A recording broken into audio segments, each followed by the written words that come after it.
Selamat sejahtera, saya Radin Syaina Adila binti Muhammad Aziz dari kelas 1 KRT 1 dan bersekolah di SMK Taman Kosas. Hari ini saya akan menyampaikan tentang bentuk perluasan kuasa dan tamadun India. Bentuk perluasan kuasa dan tamadun India terbagi pada dua, iaitu fizikal dan keagamaan.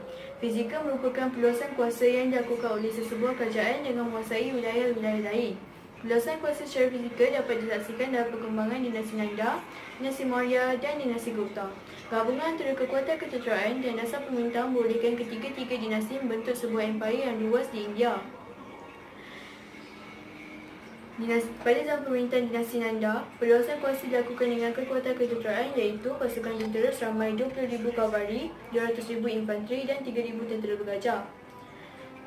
Pada zaman pemerintahan dinasti Maurya pula, Chandragupta Maurya dan Asoka, mereka berjaya memperluaskan empayar yang meliputi wilayah Bengal Timur hingga Hindu Kush Barat.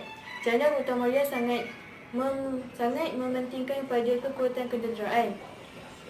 Pada zaman pemerintahan Asoka pula, Kalinga berjaya dikuasai, namun jumlah nyawa yang terkorban begitu ramai. Keadaan ini menyadarkan Asoka dan pemerintahnya semakin toleran dan bertanggungjawab. Dinasti Gupta dirajai oleh Chandragupta pertama yang memerintah antara tahun 320 Masihi hingga 335 Masihi. Memerintah kawasan yang luas mengancur dari puncak hingga Bengal. Bentuk perluasan kuasa dari segi keagamaan pula, kaedah keagamaan dan kemanusiaan berbeza kerana tidak bergantung pada sempadan wilayah yang tetap, sebaliknya merentas sepadan.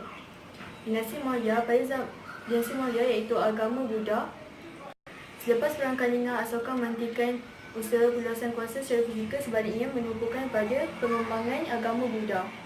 Misi penyebaran agama Buddha ke Sri Lanka diketuai oleh Mahendra, manakala ke Asia Tenggara pula diketuai oleh Sona dan Uttara. Dinasti Gupta iaitu agama Hindu. Pemerintahan Gupta mendekatkan hal-hal berkaitan berikut berasaskan agama Hindu, iaitu seni bina, kesusasteraan, perdagangan dan pemerintahan. Zaman Gupta dikenali sebagai zaman keemasan dalam agama Hindu disebabkan penekanan yang diberikan. Sekian, terima kasih.